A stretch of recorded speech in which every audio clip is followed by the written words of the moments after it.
नमस्कार, आप देख रहे हैं डीडी न्यूज। मैं हूं आपके साथ भावना नैयर। देश और दुनिया की बड़ी और अहम खबरों को लेकर हाजिर हैं। शुरुआत कर लेते हैं इस बुलेटिन के इस वक्त की टॉप हेडलाइंस के साथ। प्रधानमंत्री नरेंद्र मोदी और ब्रिटिश पीएम कीयर स्टारमर के बीच आज मुंबई में होगी प्रतिनिधिमंडल स्तरीय वार्ता। दोनों नेता ग्लोबल फिनटेक फेस्ट के छठे संस्करण को भी करेंगे संबोधित। दिल्ली में 1816 करोड़ की परियोजनाओं से प्रदूषण मुक्त होगी यमुना। गृह मंत्री अमित शाह करेंगे योजनाओं की शुरुआत।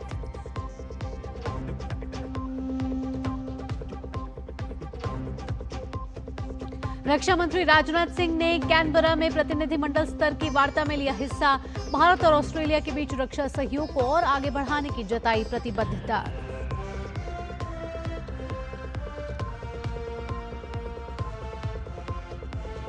गजा में लौटेंगे अमन के दिन। इजराइल हमास के बीच हुआ पहले चरण का शांति समझौता। सभी बंधकों को रिहा करेगा हमास। यूएन प्रमुख ने जताई खुशी। और क्रिकेट जगत में महिला क्रिकेट विश्व कप में आज विशाखापत्तनम में भारत का सामना दक्षिण अफ्रीका से। पहले 2 मैच जीत चुकी टीम इंडिया के हौसले बुलंद।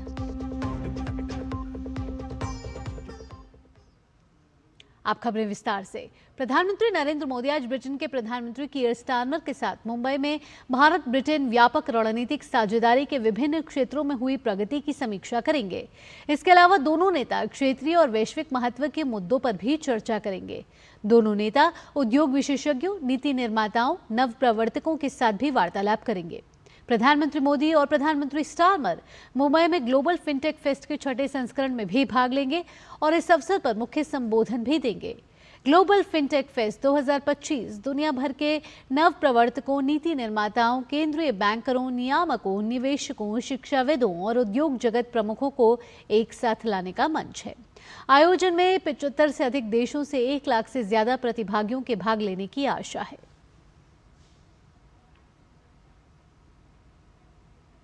राष्ट्रपति द्रौपदी मुर्मू आज से गुजरात के 3 दिवसीय दौरे पर रहेंगी।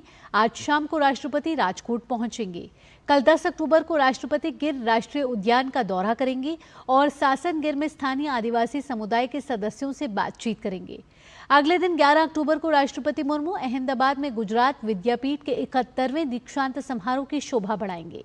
इस यात्रा के दौरान राष्ट्रपति सोमनाथ मंदिर और द्वारकाधीश मंदिर में दर्शन और पूजा भी करेंगे।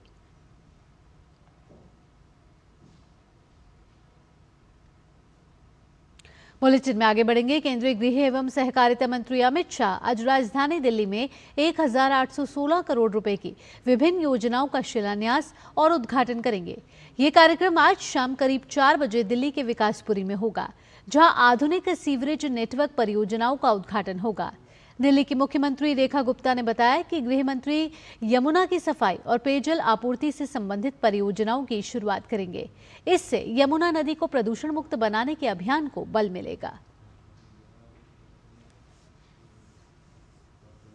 रक्षा मंत्री राजनाथ सिंह ने सिडनी से कैनबरा की यात्रा के दौरान ऑस्ट्रेलियन एयरफोर्स के विमान KC-30A में सवारी की।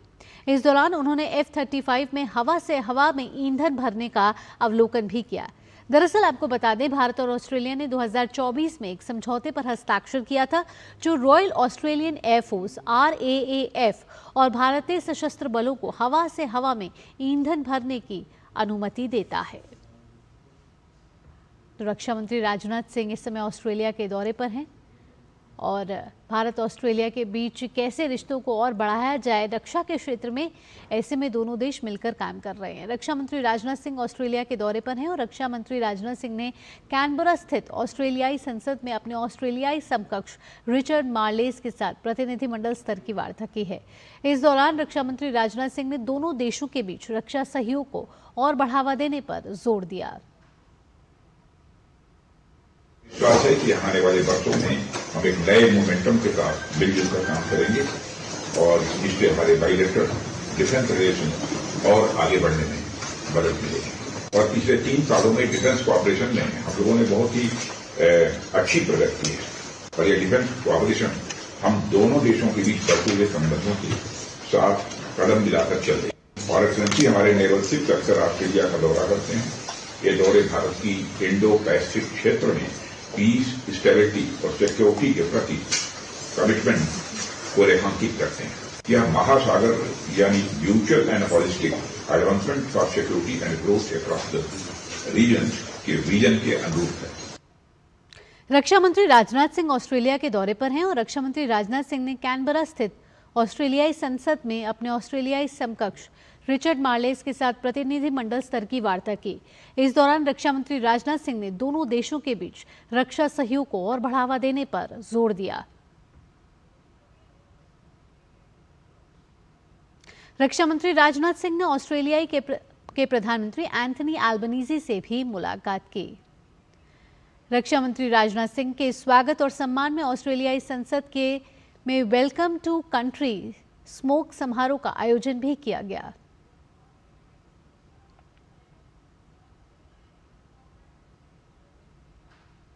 अब खबर कानपुर से है। उत्तर प्रदेश के कानपुर शहर में कल शाम एक स्कूटी में अचानक जोरदार धमाका होने से इलाके में अफरा तफरी मच गई। जानकारी के अनुसार कोतवाली क्षेत्र के मिश्री बाजार इलाके में हुई इस घटना में 8 लोग घायल हुए हैं। घायलों को अस्पताल में इलाज चल रहा है। आपको बता दें कि जिसमें 2 की हालत इस समय नाजुक बताई जा रही है। पुलिस के अनुसार क्षेत्र में अवैध रूप से पटाखों और विस्फोटकों का भंडारण किया गया था। पुलिस आयुक्त रघुवीर लाल ने आश्वासन दिया कि अवैध रूप से भंडारण कर रहे लोगों के खिलाफ कार्रवाई की जाएगी। साथ ही प्रशासन के भी जो लोग मामले में संलिप्त पाए जाएंगे उनके खिलाफ भी कड़े कदम उठाए जाएंगे। ये अब्दुल्ला की शॉप है, उसके सामने 2 स्कूटी थी। स्कूटी में ब्लास्ट होता है। एक लेडी यहाँ पर कूड़ा बीनने का काम करती है, वो काफी सीरियसली इंजर्ड हुई है। टोटल मिलाकर के 8 लोग इंजर्ड हुए। 4 लोग थोड़ा सीरियस इंजर्ड थे, उनको हमने लखनऊ भेज दिया है। 2 लोगों को मामूली चोटें थे, उनको जिला अस्पताल से वो जा चुके हैं। 2 लोगों को जिला अस्पताल में उपचाराधीन है। अभी हमें यहाँ पर पटाखों का एक पैकेट मिला है और ये भी मेरे संज्ञान में लाया गया है कि ये इस इलाके में इलीगली जो है पटाखों की स्टॉकिंग होती है, बिक्री होती है, जिसमें इलीगल ढंग से जो लाइसेंस लिए बगैर जो है रियासी इलाके में नहीं रखा जा सकता, पर गलत ढंग से रखे जाते हैं। और इसमें कुछ लोगों का जिसमें हमारे विभागीय लोग हैं उनका संरक्षण होता है। तो हम लोग उनके खिलाफ भी कार्रवाई करेंगे और सघन अभियान चलाएंगे। रियासी इलाके में जिसने स्टॉकिंग रखी हुई इलीगली जो है पटाखे रखे हैं उनके खिलाफ सख्त कार्रवाई की जाएगी। वित्त मंत्री निर्मला सीतारमण ने अयोध्या जी में रामलला के दर्शन किए हैं और सुबह की आरती में वे शामिल हुई हैं। वे कल से अयोध्या जी के दौरे पर हैं और कल शाम उन्होंने सरयू आरती में प्रतिभाग किया था।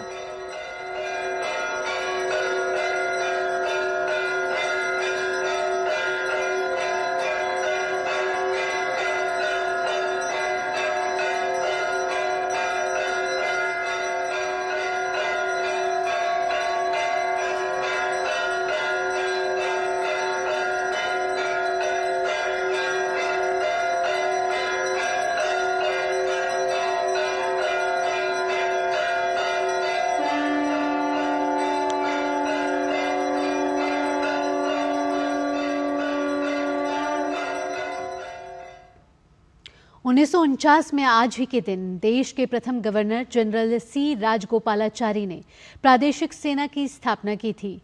इसकी स्थापना की स्मृति में प्रादेशिक सेना का स्थापना दिवस मनाया जाता है। देखिए डीडी न्यूज की एक खास रिपोर्ट। भारत की प्रादेशिक सेना का 76वां स्थापना दिवस आज मनाया जा रहा है। 9 अक्टूबर 1949 को भारत के पहले गवर्नर जनरल सी राजगोपालाचारी ने इसका औपचारिक उद्घाटन किया था। लेकिन क्या आप जानते हैं इस दिन का महत्व, स्थानीय सेना क्या है और इसका क्या योगदान है? आइए जानते हैं। भारतीय प्रादेशिक सेना को टेरियर्स भी कहा जाता है। इसे नियमित सेना के बाद राष्ट्र की दूसरी पंक्ति की रक्षा माना जाता है। इसमें ऐसे नागरिक शामिल होते हैं जो सामान्य दिनों में अपने नागरिक जीवन के पेशे से जुड़े रहते हैं, लेकिन जब देश को उनकी आवश्यकता होती है तो वे वर्दी पहनकर मोर्चा संभालते हैं। वर्तमान में भारतीय प्रादेशिक सेना में लगभग 50,000 जवान हैं, जो 65 विभागीय और गैर विभागीय इकाइयों में देश भर में सेवा दे रहे हैं। आपको बता दें, प्रादेशिक सेना का वर्तमान स्वरूप 18 अगस्त 1948 को आया। टेरिटोरियल आर्मी एक्ट पारित हुआ। इसके बाद 9 अक्टूबर 1949 को सी राजगोपालाचारी ने इसे औपचारिक रूप से लॉन्च किया और तभी से यह दिन प्रादेशिक सेना स्थापना दिवस के रूप में मनाया जाता है। हालांकि इसकी परिकल्पना आजादी से पहले ही हो चुकी थी।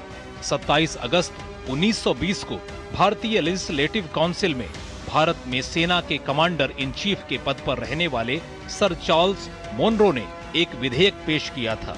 उनका कहना था कि 1917 का भारतीय रक्षा बल केवल अस्थायी व्यवस्था थी, क्योंकि नियमित सेना पर भारी दबाव था। इसी वजह से भारतीय प्रादेशिक सेना को नियमित सेना की दूसरी पंक्ति के रूप में गठित करने का विचार रखा गया। प्रादेशिक सेना की भूमिका बहुमुखी है।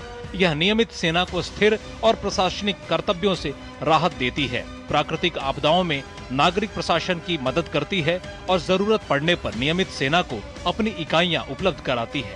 भारतीय प्रादेशिक सेना ने उत्तर पूर्व, जम्मू कश्मीर और भारत की पश्चिमी व उत्तरी सीमाओं पर सक्रिय भूमिका निभाई है। इसके अलावा 1987 से 1990 तक यह श्रीलंका में भारतीय शांति सेना का हिस्सा भी रही। वीरता, त्याग और समर्पण से भरी यह सेना सच में गौरव और गर्व की प्रतीक है। यही है भारत की प्रादेशिक सेना।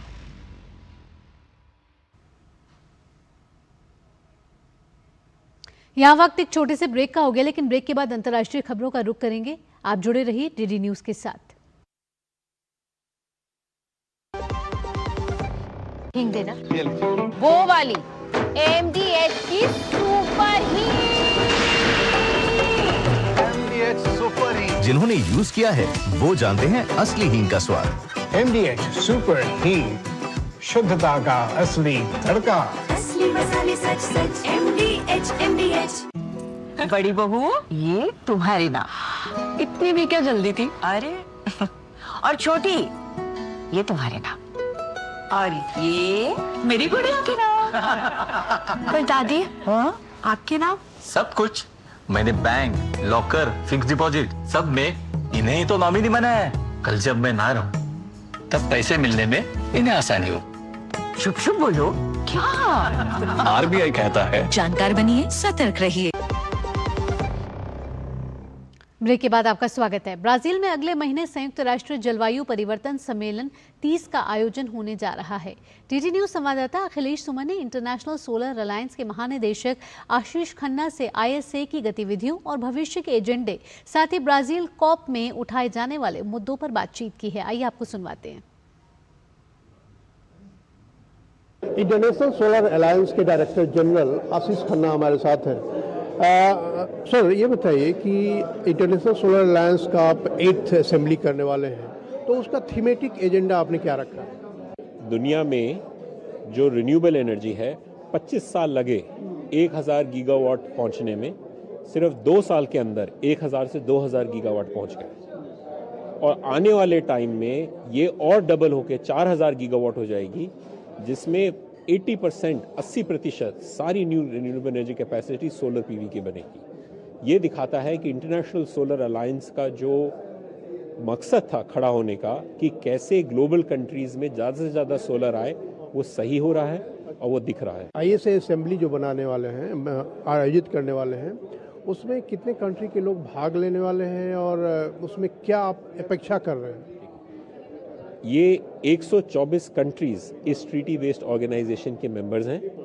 इंडिया में हेडक्वार्टर्ड ये सबसे बड़ी ग्लोबल संस्था है।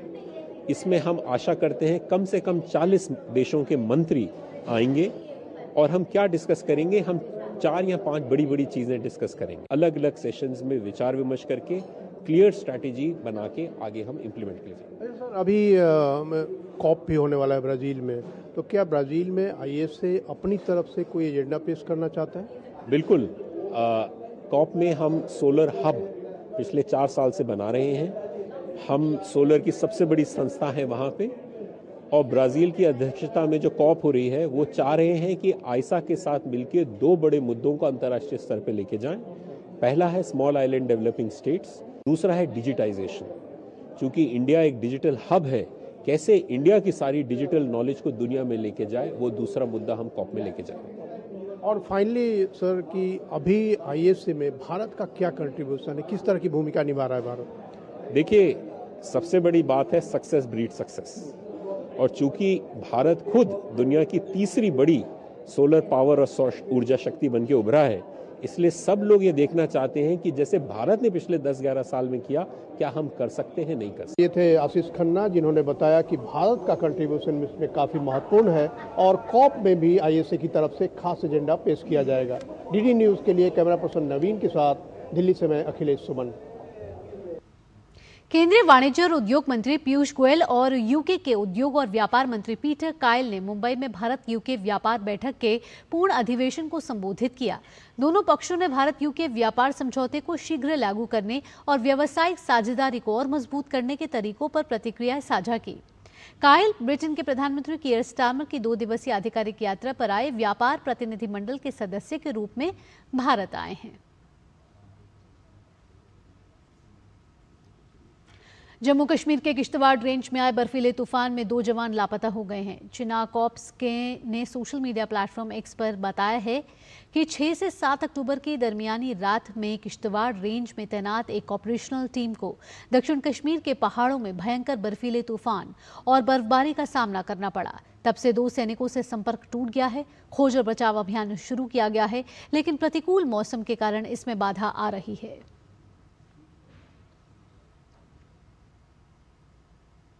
रसायन विज्ञान के क्षेत्र में इस वर्ष के नोबेल पुरस्कार 3 वैज्ञानिकों को उनके अभूतपूर्व शोध के लिए दिया जाएगा।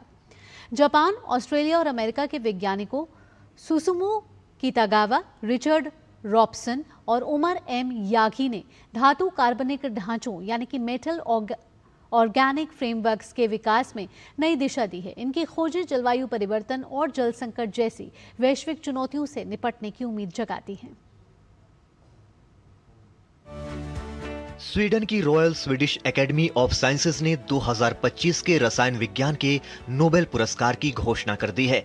इस बार ये सम्मान 3 प्रतिष्ठित वैज्ञानिकों जापान के सुसुमो कितागावा, ऑस्ट्रेलिया के रिचर्ड रॉबसन और अमेरिका के उमर एम यागी को प्रदान किया जाएगा। तीनों वैज्ञानिकों को मेटल ऑर्गेनिक फ्रेमवर्क्स यानी कि धातु कार्बनिक ढांचे के विकास के लिए ये पुरस्कार दिया जाएगा। ये खोज न केवल प्रयोगशाला तक सीमित है, बल्कि आम जिंदगियों से गहराई से जुड़ी है। मेटल ऑर्गेनिक फ्रेमवर्क्स नामक ये संरचनाएं हवा से कार्बन डाइऑक्साइड को अवशोषित कर सकती हैं, जहरीली गैसों को संग्रहित कर सकती हैं और यहां तक कि रेगिस्तानी हवा से पानी इकट्ठा करने में भी मदद कर सकती हैं। 74 वर्षीय प्रोफेसर कितागावा जापान के क्योटो विश्वविद्यालय में कार्यरत हैं। वहीं ब्रिटेन में जन्मे 88 वर्षीय रिचर्ड रॉबसन ने 1989 में ये शोध शुरू किया था। वहीं फिलिस्तीनी मूल के उमर एम यागी की कहानी दुनिया को प्रेरित करती है। बचपन जॉर्डन के एक शरणार्थी शिविर में बीता और आज वे कैलिफोर्निया विश्वविद्यालय बर्कले में प्रोफेसर हैं। रसायन विज्ञान की नोबेल समिति के अध्यक्ष हेनर लिंके ने कहा कि इन ढांचों में अपार संभावनाएं हैं जो भविष्य के लिए नए पदार्थों और नई ऊर्जा संभावनाओं के द्वार खोल सकती हैं। अब तक वैज्ञानिक इन ढांचों के हजारों रूप विकसित कर चुके हैं, जिनसे कार्बन डाइऑक्साइड को संग्रहित करने, दूषित जल को शुद्ध करने और नवीकरणीय ऊर्जा के लिए नए रास्ते तलाशने में मदद मिल रही है। विजेताओं को 11 मिलियन स्वीडिश क्रोना यानी लगभग 10.3 करोड़ रुपए की राशि, स्वर्ण पदक और प्रमाण पत्र से सम्मानित किया जाएगा। पुरस्कार वितरण 10 दिसंबर को स्टॉकहोम में होगा। इन 3 वैज्ञानिकों की खोज ने यह साबित किया है कि विज्ञान की प्रयोगशाला से निकली कोई भी अवधारणा जब मानव जीवन से जुड़ती है तो वह सिर्फ तकनीकी नहीं बल्कि मानवीय परिवर्तन की कहानी बन जाती है। इनकी खोजें भविष्य के लिए आशा की वैज्ञानिक नींव रखती हैं। Bureau report, DD news. अमेरिकी राष्ट्रपति डोनाल्ड ट्रंप ने ऐलान किया है कि इजराइल और हमास दोनों ने उनकी गाजा शांति योजना पर हस्ताक्षर कर दिए हैं। इसका मतलब अब यह है कि सभी बंधकों को बहुत जल्द रिहा कर दिया जाएगा और इजराइल एक मजबूत और शांति की दिशा में पहला कदम उठाते हुए अपनी सेना को सहमत रेखा पर वापस बुलाएगा। राष्ट्रपति ट्रंप ने अपने social media platform truth social पर इसकी घोषणा करते हुए इसे शांति की दिशा में ऐतिहासिक कदम बताया। उन्होंने कहा कि दोनों पक्षों ने उनके शांति प्रस्ताव के पहले चरण पर हस्ताक्षर कर दिए हैं। इस चरण के तहत सभी बंधकों की रिहाई और गजा में इजरायली सेनाओं की एक तय समय सीमा तक चरणबद्ध वापसी का प्रावधान है। इजरायली प्रधानमंत्री बेंजामिन नेतन्याहू ने कहा कि यह इजराइल के लिए एक महान दिन है। हम अपने सभी बंधकों को घर लाएंगे। उन्होंने ट्रंप प्रशासन और अमेरिकी टीम का आभार जताते हुए कहा कि यह कदम क्षेत्र में स्थायी शांति का मार्ग प्रशस्त करेगा। कतर के विदेश मंत्रालय ने भी इसकी पुष्टि की है कि पहले चरण में युद्ध विराम, बंधकों की रिहाई और मानवीय सहायता पर सहमति बनी है। दूसरी ओर हमास ने अंतर्राष्ट्रीय पक्षों से यह सुनिश्चित करने की मांग की है कि इजरायल समझौते का पूर्ण पालन करे। इस युद्ध में अब तक 67,000 से ज्यादा फिलिस्तीनी और 400 से ज्यादा इजरायली सैनिक मारे जा चुके हैं। संघर्ष के 2 वर्ष पूरे होने के बाद ये पहली बार है जब दोनों पक्षों ने औपचारिक रूप से शांति की दिशा में सहमति जताई है। शांति समझौते से पहले संयुक्त राष्ट्र ने गजा में इजरायल के हमलों के कारण हुई मानवीय क्षति पर चिंता जताई थी। संयुक्त राष्ट्र के प्रवक्ता स्टीफन दुजारिक ने कहा कि गजा के रिमल और जैतून इलाके में इजरायली सैन्य अभियान के कारण स्थिति बदतर हो गई है। WHO के मुताबिक पिछले 2 सालों में लगभग 42,000 फिलिस्तीनियों को गंभीर और जीवन बदल देने वाली चोटें आई हैं, जिनमें 10,000 से ज्यादा बच्चे भी शामिल हैं। एम्पुटेशन के 5,000 से ज्यादा मामले दर्ज हुए हैं। संयुक्त राष्ट्र के प्रवक्ता दुजारिक ने कहा कि UN सैटेलाइट सेंटर के ताज़ा विश्लेषण के मुताबिक 83% इमारतों को नुकसान पहुंचा है, जिनमें 81,000 आवासीय इकाइयां शामिल हैं। गजा में मानवीय हालातों को खतरनाक बताते हुए संयुक्त राष्ट्र के उत्तरी इलाकों से कई लोग बाहर नहीं निकल पा रहे हैं। वे वहां भोजन और आश्रय की कमी से जूझ रहे हैं और खुले आसमान के नीचे सोने को मजबूर हैं।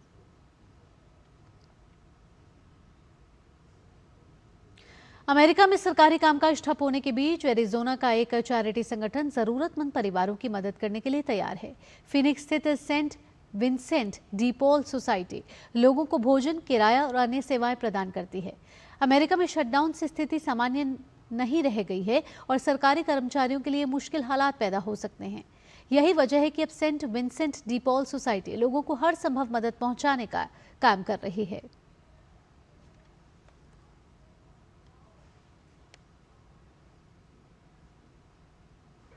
अंतर्राष्ट्रीय मुद्रा कोष IMF की प्रमुख क्रिस्टालिना जॉर्जिवा ने कहा है कि अमेरिका इस साल ब्याज दरों में और कटौती कर सकता है, लेकिन ऐसा करते समय बहुत सावधानी बरतनी होगी। उन्होंने समाचार एजेंसी रॉयटर्स को इंटरव्यू में कहा कि अमेरिका की अर्थव्यवस्था अब तक मजबूत रही है और अनुमान से बेहतर प्रदर्शन किया है।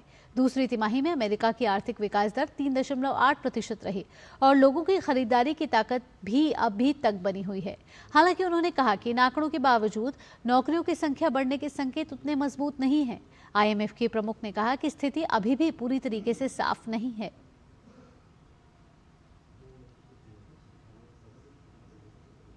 अमेरिकी कांग्रेस के 19 सदस्यों ने रो खन्ना और डेबोरा रॉस के नेतृत्व में पत्र लिखकर भारत के साथ अमेरिका के तनावपूर्ण संबंधों को सुधारने का आग्रह किया है। पत्र में सांसदों ने चेताया कि हाल ही में टैरिफ में की गई बढ़ोतरी ने भारत अमेरिका संबंधों को कमजोर किया है। भारतीय वस्तुओं पर 50% शुल्क लगाने से अमेरिकी उपभोक्ताओं और निर्माताओं दोनों को नुकसान पहुंचा है। सांसदों ने लिखा कि वह जिन जिलों का प्रतिनिधित्व करते हैं जहां बड़े जीवंत भारतीय अमेरिकी समुदाय हैं और जिनके भारत के साथ मजबूत पारिवारिक, सांस्कृतिक और आर्थिक संबंध हैं। ट्रंप प्रशासन की हालिया कार्रवाइयों ने दुनिया के सबसे बड़े लोकतंत्र के साथ संबंधों को तनावपूर्ण बना दिया है, जिससे दोनों देशों के लिए नकारात्मक परिणाम सामने आए हैं। महिला क्रिकेट विश्व कप में आज भारत का सामना दक्षिण अफ्रीका से होगा। ये मैच विशाखापत्तनम में खेला जाएगा। भारतीय टीम अपने पहले 2 मैच जीत चुकी है, वहीं दक्षिण अफ्रीका को 1 मैच में जीत और 1 में हार मिली है। महिला क्रिकेट विश्व कप में गुरुवार को विशाखापट्टनम में होने वाले मैच में भारत और दक्षिण अफ्रीका की टीमें आमने सामने होंगी। भारतीय टीम की बात करें तो भारत ने अपने पहले मैच में श्रीलंका को मात देकर विजयी शुरुआत की थी। वहीं दूसरे मुकाबले में भारतीय टीम ने पाकिस्तान को शिकस्त दी थी। दक्षिण अफ्रीका के खिलाफ भारत को अपने शीर्ष क्रम के बल्लेबाजों से शानदार प्रदर्शन की उम्मीद होगी, जो अब तक कुछ खास नहीं कर सके हैं। वहीं दक्षिण अफ्रीका ने प्रतियोगिता में अपना अभियान हार के साथ शुरू किया था। गुवाहाटी में इंग्लैंड के खिलाफ खेले गए मैच में अफ्रीकी टीम सिर्फ 69 रन पर ढेर हो गई थी और टीम को 10 विकेट से करारी शिकस्त मिली थी। हालांकि इंदौर में खेले गए अपने दूसरे मुकाबले में दक्षिण अफ्रीका ने न्यूजीलैंड को हराने में कामयाबी पाई। दोनों टीमों के बीच रिकॉर्ड्स पर नजर डालें तो अब तक दोनों टीमों की भिड़ंत में भारतीय टीम का एक तरफा दबदबा रहा है। वनडे प्रारूप में दोनों टीमें कुल 33 मैचों में आमने सामने हुई हैं। इनमें से 20 में भारत और 12 में दक्षिण अफ्रीका टीम ने बाजी मारी है। इसी तरह से एक मुकाबला बेनतीजा रहा है। दोनों टीमों के बीच खेले गए पिछले 5 वनडे मैचों में सभी में भारतीय टीम ने जीत दर्ज की है। ऐसे में इस मुकाबले में भी भारत का पलड़ा भारी है। भारत के लिए स्मृति मंधाना ने पिछले 10 मैचों में 61.03 की औसत से 613 रन बनाए हैं। ऑलराउंडर दीप्ति शर्मा ने 10 मैचों में 83.00 की औसत से 415 रन अपने नाम किए हैं। इसी तरह से क्रांति ने 9 मैचों में 18 विकेट चटकाए हैं। अब विशाखापट्टनम में होने वाले मुकाबले में जहां भारतीय टीम जीत की हैट्रिक के इरादे से मैदान पर उतरेगी, वहीं दक्षिण अफ्रीका टूर्नामेंट में अपनी दूसरी जीत की तलाश में होगी। Sports desk, DD news. इसी के साथ इस बुलेटिन में इतना ही। अगला कार्यक्रम आप देखने वाले हैं नया सवेरा, मेरे और मेरी सहयोगी आंचल गुलाटी गुंबर के साथ। दीजिए अनुमति, नमस्कार।